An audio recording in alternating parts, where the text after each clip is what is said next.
everybody, and welcome back to Too Weird Didn't Watch, the show where we make fun of movies based on their bizarre descriptions. I'm Brantley. I'm Albert, and the first movie for this week is TerrorVision. Is it like television? Yes, scary? yes. Actually, it's all one word. When I was researching this movie, I had a mishap in typing it in because I put a space between the words terror and vision, and it's not. It's TerrorVision, but with the T and the V capitalized. This sounds like one of those that they used to have like back in the 90s and like the early 2000s and the 80s. Those like late night TV programs that show like old horror movies. Okay, kind of like Elvira's. Elvira. There's a bunch more. I can't remember their names. Elvira's the only one that anybody remembers. Just because she was hot. Yep. There were a lot of good ones. I used to watch them. It sounds like one of those, and I miss those. They just need to come back. Why don't they come back? Because now we have the internet and Netflix. Also, we lost. Yeah, but there's something about curated stuff. I mean, people. I mean, you had the host, which helped, made it entertaining, just interest the movie, and then commercial breaks. That way, you don't miss any of the movie when the commercial goes and comes back because they break it up. Right. It's like in a context, though. I mean, MST3K was a very similar thing. They talked over the movie, but still, like, it was them presenting something and sort of curating this content for you, and you'd know what to expect. Whereas today, it's just sort of like, well, put on this Netflix movie with a weird description and hope that it's cool. It's got 3 stars. I don't know what that tells me. I might like it. I might not. Yeah. Probably just going to be mad about it. Anyway, a civilization on a distant planet has found a way to solve its garbage problem. Recycle. Yeah. I'm glad that they started with that. They're like, hey, just so you know, they're better than us. They figured out a way. Turning it into energy and beaming it into outer space. You could use that energy. Do they also have an energy crisis and they can't figure that one out, though? Like, okay. One thing at a time, Jerry. We got our garbage problem solved. We're turning it all into energy and beaming it out of our space. Now, what are we going to do to get more energy? A flaw in this system is found when the signal is accidentally picked up on Earth by the Putterman family's home satellite dish. Now let's see if we can follow this train of thought here. There's aliens. They have too much garbage. Yep. They turn the garbage into a television signal and shoot it into outer space. They turned it into energy, which is not the same thing as a signal. Energy. Radio waves are energy. It's garbage energy, really. You have to understand, it's different from regular energy. So it's trash TV? Is that an actual thing, or are you just making a commentary about this movie? Yes. Okay. It's also a pun. Trash TV is, like terrible TV programs. Okay, but there's not like an actual... Like Teen Mom. Well, that's subjective. No, it's not. Okay. It's a fact.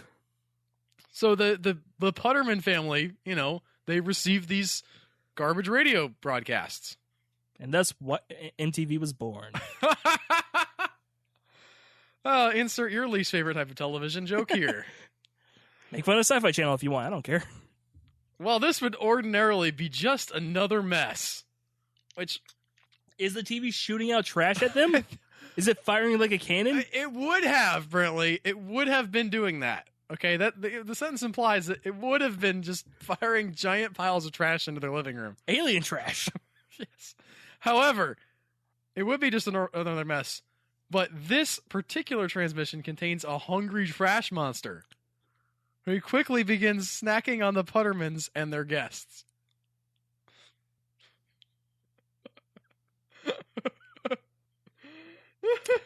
I don't know why, but I'm picturing Slimer from Ghostbusters. They're probably not that original, and I think that this was made after Ghostbusters. This is stupid.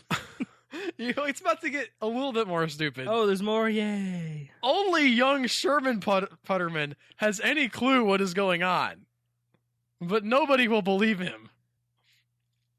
Is there any hope for the Earth? I have a few questions. Yep. One, how much does this kid's parents hate him naming him Sherman Putterman? That kid is getting beat up every other Tuesday.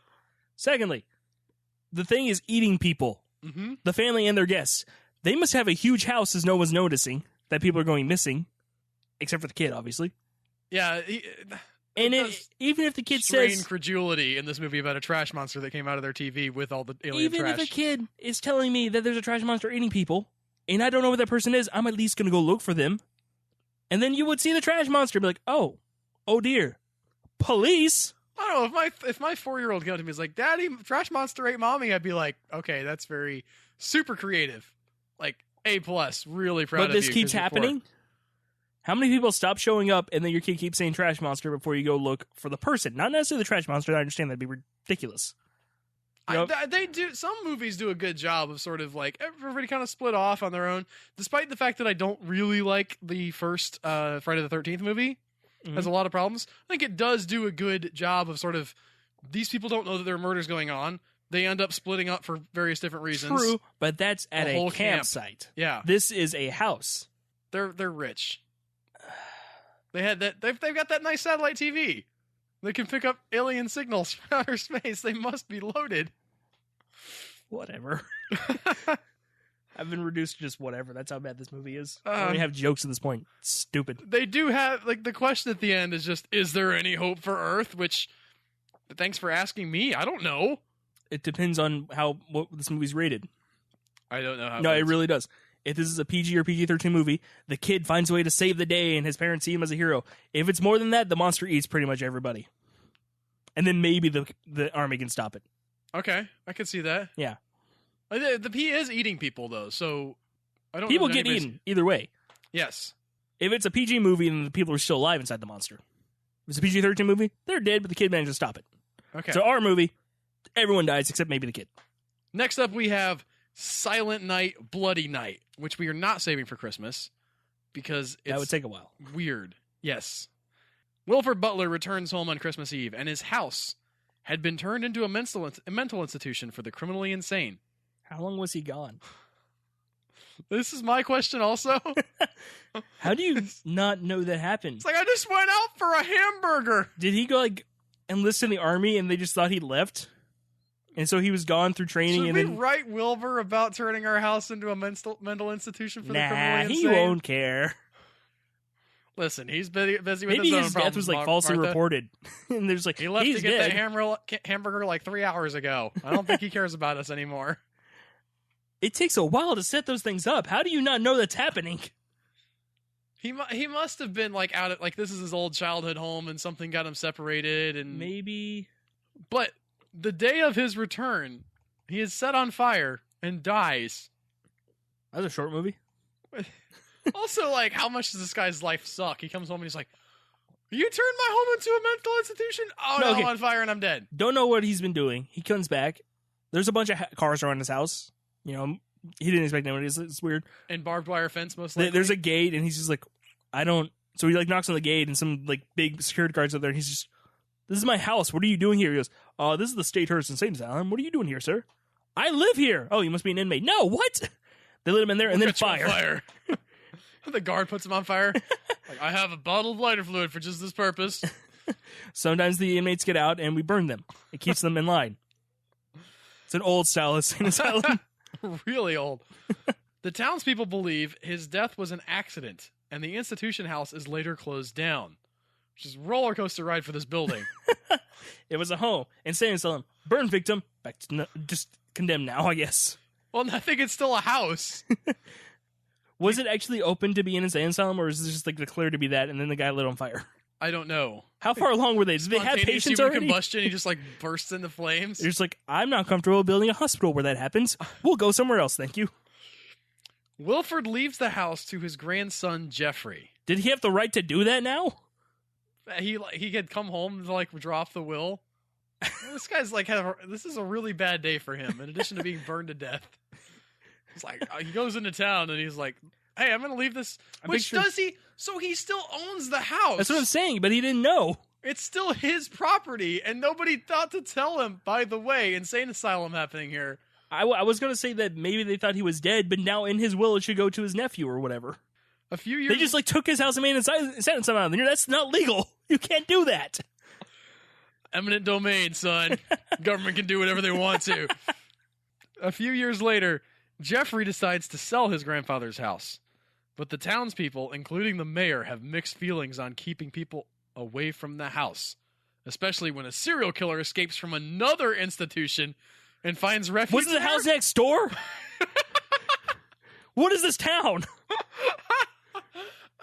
Now I'm just picturing it that it's not even that big of a house. It's just like a nice like ranch style home. 50 crazy people in it. It was going to be like a more progressive. They were going to buy like the whole neighborhood and just have each insane person in their own like house that they would lock them in, obviously, and like take out the right. And there's like fire and stuff around, but they have like their own little community and like a store that they run. It was like higher, more functional crazy people. They don't need to be locked in the padded rooms. They don't need to necessarily be mixed in normal society. Yeah, it's like Insanity Park. It's a big gated community. Okay. But then, this guy came out and was like... They spared no expense. But they didn't tell anybody. They just came and took a bunch of houses. It's like, this is a good idea. Nobody's using these houses here. We were having a block party. How'd you do this so fast? Just went out to get a hamburger. And then the first guy just, like, objects and lights himself on fire. Okay. So there's a killer in this house that had been an insane asylum. This killer escaped from a different insane asylum. This is not anymore an insane asylum. It's a house again. Jeffrey's trying to sell it. The killer makes frightening phone calls and kills anyone coming near the house. So I like that it starts with the phone calls. It's like, just calling random people in the town. Is your refrigerator running? And Crane calls because that means you're not going to die. He's not very good at practical jokes. He's not. He is crazy, after all. I'll murder you. And then hangs up on him.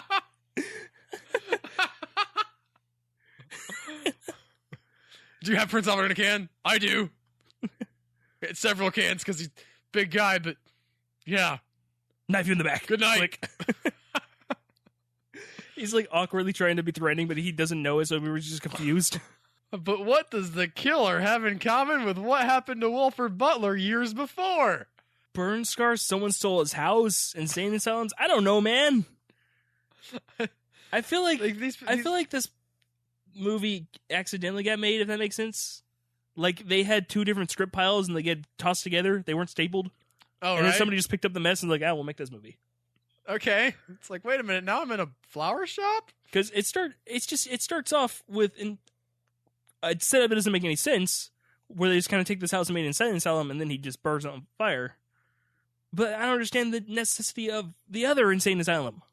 Yeah, why would you? Maybe you could have them like you could have the whole thing where like they leave and he escapes when they're leaving, and he just like lives in the house. Well, if they shut down that insane asylum, it's possible he got transferred. Mm-hmm. Here, okay. So he's like super attached to that house. A theory: Wilford didn't die. Well, obviously, somebody else burned. They're the body that got burned up. He went crazy, or they thought he was crazy. Ends up getting transferred to the other insane asylum. Wants to come back and get his house back, but everybody thinks he's dead. I mean, I think he did burn. He just didn't die, and like someone else got burned with him with the fire. Because I doubt the fire was just contained to him. Okay, right. He's like running down the hallway, he's the only man on fire, and nothing else burns. Yeah. Part of the place burns, so that's why they don't have the assassins on there. But they have another body that they thought was Wilbur, and Wilbur gets... is his name Wilbur? Or Wilford? Wilford, I think. W is just like horribly burned. Yeah. And so they mistake him for a patient, so he just wants to go back to his house, but now he's gone crazy after being locked up and having a horrible day, admittedly. Okay. It's a very traumatic day. It's not a good time for him. No. And then, and now he's really mad because after he gets his house back, after that place leaves, he's trying to sell it. So he's like, no, I'm going to stand here. I'm standing my ground. Poor guy. With angry phone calls. He's trying to like yell at the mayor to not let people sell his house, but he's like crazy and his mind's kind of gone. So he keeps calling the wrong name or just screaming at people over the phone. You better not sell it. Who are you? They're like not even in the same state. Calls people in Michigan. Finally, for this episode, we have the Spider. Out with her friend Mike Simpson looking for her father, who had not returned home the previous night, Carol Flynn finds his abandoned pickup truck. All right. They decide to search nearby caves, thinking the man may have sought shelter there. Inside, however, they find a giant spider web and soon come face to face with the giant creature itself. Not a lot of build-up there, but all right. With the help of their high school chemistry teacher, Art Klingman. Poor guy. Hi, I'm Art Klingman. Poor guy. They convince the police to search the caves. They spray DDT, forcing the... Yes? How does he help convince them? He wasn't there. Is he really good at convincing people? And they just went to him and is like, I don't really believe you, but you're my friends, so I'll help convince the police. He personally knows like every cop in town. Just like, look, you should go look for him as a favor to me. He's a really lovable guy, and people kind of feel bad about his name. So they just like want to do whatever they can for the guy. Art Klingman, he's such a good chemistry teacher. Shame about his name. They sprayed DDT, forcing the spider out of its lair and thinking it's dead. I'm guessing it's not dead. Spoilers, it's not dead. Transport it to the local high school. Man, Art Klingman has all the bad breaks here.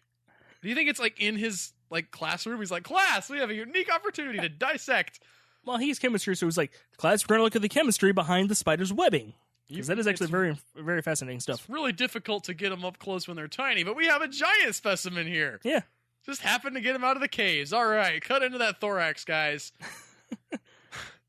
Reanimated, the creature is soon wreaking havoc in the community. Reanimated? So it was dead, and now it came back to life? This Art Klingman might not be all he's... Maybe... I think he might know more than he's letting on. You think he made the spider? I think he saw an opportunity. They like came to him like, you have to help us. And he's like, oh, I'll help you, all right. I like the idea that he's just like a really good guy, but things got away from him. So in his mind, he's like, spider silk is one of the most miraculous things in the world, but it's kind of hard to farm it from spiders. That's why they did the whole go thing. Right. So he's like, now we have a giant spider. We'll safely and humanely capture it, hold it down, and we can just harvest the silk from that. Do you want to explain the goat thing? I know what it is, but I want you to tell It's fun, and it creates a horrifying mental image.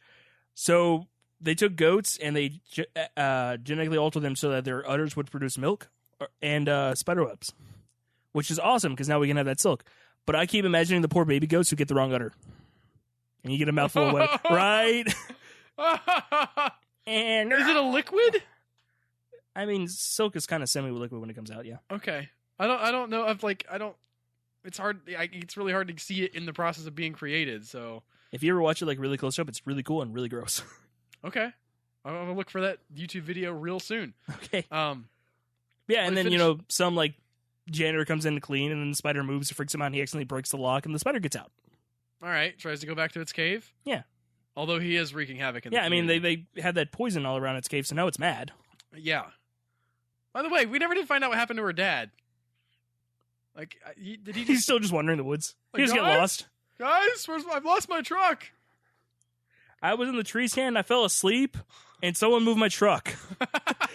They used his truck to get back. It's like, we can't leave it here. He's just like, oh, come on. So it's like in the movie shows, he's just like, have you seen my truck? He's like, Dad, you have missed some stuff. I was going to go in the cave, but it stank of DDT. That didn't seem right. I don't know why. Who would do that? It's dangerous for the environment. Learning that the creature has returned to its cave. What? Well, there goes our theory. The police decide to blow up the entrance, not realizing that Carol and Mike are also inside. Why? You want to know why? Are they boning? No. Also inside, looking for the birthday gift Carol's father bought her. Was it the spider? No, I don't think so. I mean, that's not the funny option anyway. And not the option that makes sense, because they would be able to find him pretty quick and then die. But I'm still picturing like he didn't show up, but she found a note saying he left the gift there. And he had bought like a normal like little pet spider because she's okay with spiders. She likes them. Right. But it somehow mutated and became giant and got out of hand. No, I just like the idea that they really wanted that, like, those pearl earrings that he got her. It's like, I know Dad died, but I'm not willing to give up those pearl earrings. This is a really dumb reason to have the main characters in danger in this situation. It is. You could have her dad in there. Yeah? That would be great. He's in there, and there's like, we got to get him out. He's trapped in there in the webbing. Let's go get him. And then spider. And I mean, we don't read about it, but it's probable that they did find him at some point, like dead in the cave. But it still doesn't, like, what is this birthday gift that they're so obsessed with going into this dangerous cave where they know there could be a spider? I adopted you a child. It's in the cave. Go get it. It must be really valuable or like super sentimental. It's like, I gave you your mom's ring and left it in a cave for you. Or he was carrying it when the spider got him? That one makes the most sense. Yeah. Why he had that in the woods, I don't know. Why they didn't get it if they got him out of the cave in the first place, also we don't know.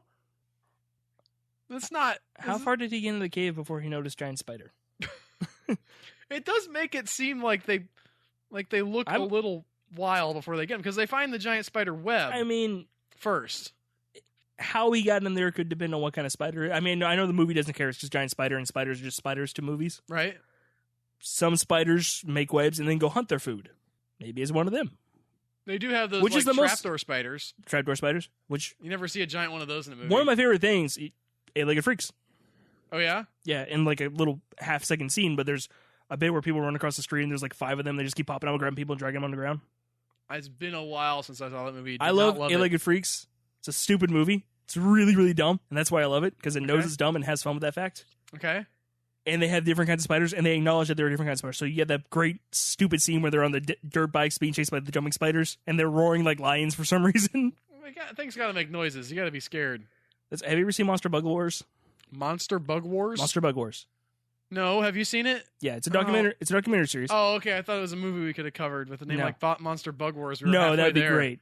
But no, it's a documentary series where they just like they go and find bugs fighting, and they just like have people talk them up like they're like boxers in a ring, and they're entomologists talking about them. It's ridiculous. But when the fights happen, the bugs don't make a lot of noise except for the ants that scream at you. So they put sound effects over them. And my favorite is when they had ants fighting wasps, and they had like sword clanging sound effects. That's what I would have defaulted to, honestly. It's so great. Got the, what is it, chitin? I don't know how you pronounce it. Chitin? I don't know. The shells, like, I've heard it pronounced both ways, yeah. Banging against each other, and that would make sense. But that's all we have for this week, Brantley.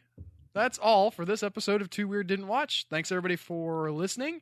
If you like the show, hit that subscribe button on whatever your favorite podcast app is, and tell a friend about us. We'll see you guys next week with another episode of Too Weird Didn't Watch. Bye, guys. Bye.